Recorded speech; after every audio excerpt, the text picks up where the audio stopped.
नमस्कार मित्रांनो, आपण गणित 2 चा प्रकरण 5 निर्देशांक बघत आहोत. 5.1 5.9 झालेला आहे. ओके, आता आपण 5.3 कडे वळणार आहोत. 5.3 बघण्या अगोदर काही कन्सेप्ट आपल्याला माहिती असणे आवश्यक आहे.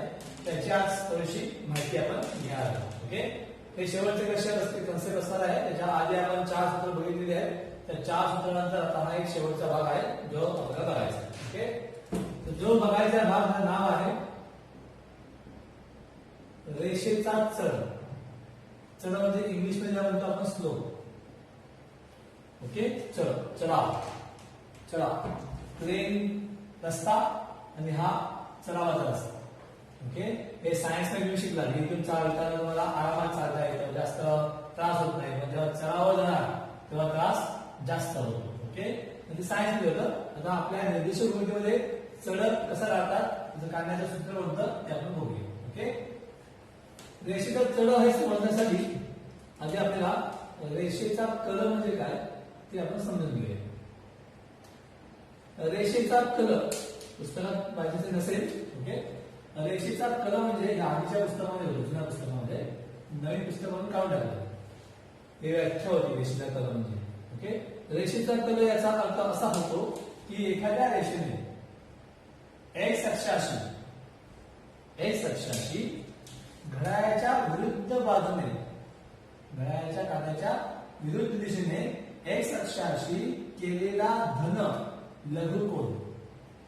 ओके, रेषा एल ने या एक्स अक्षाशी घड्याळाच्या काट्याच्या विरुद्ध दिशेने जाऊन जो लघुकोन तयार केलेला आहे, लघुकोन, या लघुकोनाच्या मापाला काय म्हणतात? रेषेचा कल. ओके, रेषेचा कल हा नेहमी कशामध्ये असतो? थीटामध्ये असतो. ओके, म्हणजे धन लघुकोनाचं माप कोणी केलं? रेषेने. कोणाशी केलं? एक्स अक्षाशी. कसं केलं? घड्याळाच्या काट्याच्या विरुद्ध दिशेने जाऊन. ओके, त्याला काय म्हणतात? रेषेचा कल. कळलं? रेषेचा कल माहिती असेल तर आपण रेषेचा चढ काढू शकतो. ते कसं काढतात ते बघण्याच्या अगोदर आपण या रेषेबद्दल अगोदरची माहिती घेऊया. समजा या रेषेवरती मी 2 बिंदू घेतले. कोणत्या रेषेवरती? या नाही, हा एक्स अक्ष आहे. रेषा कोणती आहे? एल.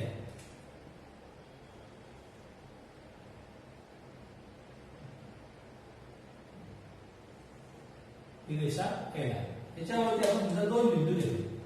हा इथे घेतला आहे आणि इथे घेतला. वाय अक्षर थोडासा वाढवावा लागला. आता हे 2 बिंदू घेतले. समजा या 2 बिंदू नाव घेऊया आपण, ए आणि बी. ए चे निर्देशक घेऊया आपण x1 y1, बी चे घेऊया x2 y2. ओके, आता आपण जे अंतराळ सूत्र बघितलं होतं त्या माहिती सगळं जोडलं का? तर जोडूया. इथे पण जोडूया. म्हणजे हा x1 y1 म्हणजे अर्थ हा x1 आहे आणि हा y1 आहे. हा x2 y2 म्हणजे हा x2 आहे आणि हा y2 आहे. ओके, आणि इथे आम्ही एक नंबर काढला होता. बरोबर? मग आता हा जो थीटा असणार याचं माप आणि याचं माप कसं असणार आहे? समांतर. ही समांतर आहे, मग हे संगत कोण एकूण असणार, म्हणजे याचं माप केलं असणार, याचं असणार. ओके, मग आता या इथे थीटा माहितीच नाही. थीटा आपल्याला माहितीच नाही. मग काय करणार? मग रेषेचा चढ कसा काढणार? तर रेषेचा चढ कशावर डिपेंड असतो? स्लोप. हा चढ म्हणजे काय? स्लोप. हा स्लोप डिपेंड कशावर असतो? तुमच्या हाईट वरती डिपेंड असतो. त्या ज्या ठिकाणी तुम्हाला पोहोचायचंय ना त्याची हाईट किती आहे, जमिनीपासूनचं हाईट किती आहे, अंतर किती आहे, उंची किती आहे त्याच्यावर डिपेंड असते. जेवढी उंची जास्त असेल आणि पाया कमी असेल त्याचा स्लोप जो आहे, चढ जो आहे तो कठीण बनतो, सरळ बनतो. ओके, आहे ना? आणि समजा हाईट छोटी आहे आणि पाया मोठा आहे तर स्लोप कसा असतो? असा असतो. घाटामध्ये रस्ते कसे असतात? असे असतात. आहे ना? हे तुम्ही स्लाइड बघितले असतील ना याच्यामध्ये, रिसर्च मध्ये 90 फीट आहे ना, 90 फीट 60 फीट तुम्ही केलं असेल. ओके, हे तिथे असतात. त्यांना उंची दिलेली असते, खूप उंचावर असतात, त्याने वरतून खाली येतात. ओके, आणि हे उंचावर असतात, हे खाली असतात. ते फक्त स्लोप, थोडासा स्लोप छोटासा असतो. म्हणजे यांचा चढ कमी असतो, यांचा चढ जास्त असतो. हे चढ कमी असते किंवा जास्त असते हे डिपेंड कशावरती असते? तुमची हाईट म्हणजे उंची आणि खालचा पाय. ओके, म्हणजे याचा अर्थ आपला चढ जो आहे हा डिपेंड कशावर असणार, रेषेचा चढ. हा डिपेंड कशावर असणार आहे, उंची आणि पाय. ओके, लंब उंची आणि खालचा समांतर पाय. ओके, मग उंची काढण्याची फॉर्म्युला कोणता, पाय कसा काढणार ते तुम्ही काढले आधी. हा कसा काढणार, जे अंतर असणार ते अंतर असणार, ते आपण आधी काढलेलं आहे, x2 वजा x1. आणि हे किती, y2 वजा y1. म्हणजे उंची भेटली तुम्हाला y2 वजा y1 आणि पाय किती आहे x2 वजा x1. म्हणजे सरळ याचा अर्थ हे सूत्र y2 वजा y1 छेद x2 वजा x1 जर दोन बिंदू दिले असतील तर. ओके, मग फक्त थीटा दिला असेल तर हे माहितीच नाही आपल्याला, पण थीटा माहिती आहे 60 अंश 30 अंश. मग काय करायचं बरं, आणि जर थीटा माहिती असेल तर या थीटाच्या संदर्भात, या त्रिकोणामध्ये या थीटाच्या संदर्भात याला काय म्हणणार आहे, याला म्हणणार समोरची बाजू. काय म्हणणार याला, समोरची बाजू. बरोबर. आणि या थीटा संदर्भात x2 वजा x1 चे माप आहे, याला काय म्हणणार, लगतची बाजू. काय म्हणणार याला, लगतची बाजू. मग समोरची बाजू आणि लगतची बाजू यांच्या गुणोत्तराला काय म्हणतात, टॅन. लास्ट इयर शिकवलं का, साइन म्हणजे समोरची बाजू छेद करणं, कॉस म्हणजे लगतची बाजू छेद करणं, टॅन म्हणजे समोरची बाजू छेद लगतची बाजू. म्हणजे जर थीटा तुम्हाला दिला असेल तर काय करायचं, टॅन थीटाची किंमत करायची. ओके, आणि दोन बिंदू दिले असतील तर मग काय करायचं, हे सूत्र वापरायचं. समजलं कसं आलं ते नक्की. मग याच्यावर आपण सूत्र तयार होईल, हे काय लिहायचं नाही. अजून आम्ही सूत्र लिहून दाखवतो, हे लिहायचं नाही, हे फक्त एक्सप्लेनेशन साठी होतं. ओके, आता रेषेचा चढ. तर पहिला नंबर, जर थीटा दिला असेल,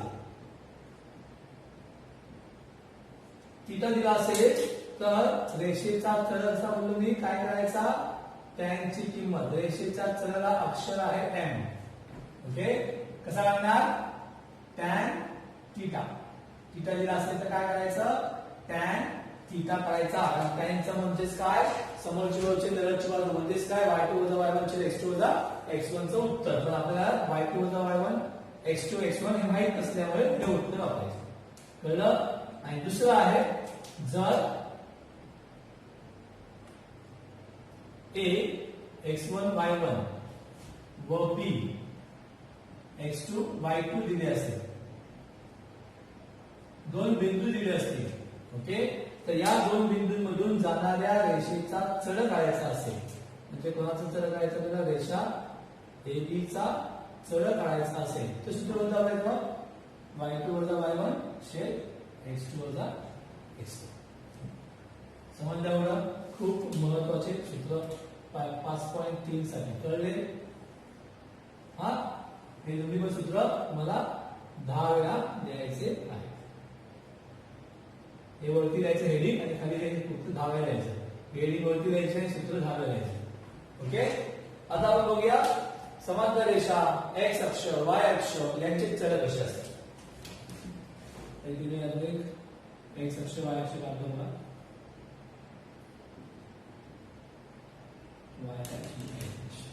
रेषेचा चढ होण्यासाठी काय आवश्यक असतो, रेषेचा कल. कल म्हणजे काय, थीटाची किंमत म्हणजे त्या कोनाचं माप हे आवश्यक असतं. मग आता आपण पहिलं बघूया एक्स अक्ष. समजा मी एक्स अक्ष घेतला तर एक्स अक्षाचा चढ काय होणार, तर एक्स अक्षाचा कल किती आहे, एक्स अक्षाने एक्स अक्षाशी कितीचा कोण केला, 0. काहीच ना, एक्स किती आहे ना.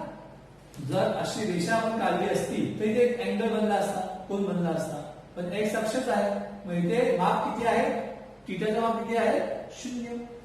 0 असेल, थीटा असेल तर काय करणार, टॅन ची किंमत. मग टॅन 0 ची किंमत काय येते, टॅन 0 ची किंमत काय येते, 0. तुम्हाला काय माहिती ना, करायचं, नवीला शिकलात तुम्ही, विसरायचं नाही. ओके, करून घ्या व्यवस्थित. ओके, टॅन 0 ची किंमत किती येते, 0. म्हणजे एक्स अक्षाचा चढ किती असणार, 0. दुसऱ्या पद्धतीने काढूया आपण, या पद्धतीने काढूया आपण. समजा तर एक्स अक्षावर दोन बिंदू घेतले, x1 आणि x2. तर याच्यातलं अंतर तुम्हाला काढता येईल x2 वजा x1. याचा पण y1 काय येणार 0, याचा पण y काय येणार 0, म्हणजे y1 पण 0 आणि y2 पण 0. मग आपल्या सूत्रानुसार म्हणजे y2 वजा y1 छेद x2 वजा x1 या सूत्रानुसार y2 किती आहे 0, y1 किती आहे 0, अगेले x2 वजा x1 0 0 गेला 0 जायला. मग शून्याला कोणत्याही संख्येने भागले तर उत्तर किती येतं 0. कोणत्याही संख्येने भागा उत्तर किती येतं 0. म्हणजे याचं चरण किती 0. कळलं डाऊट. तर x अक्षाला समांतर असणाऱ्या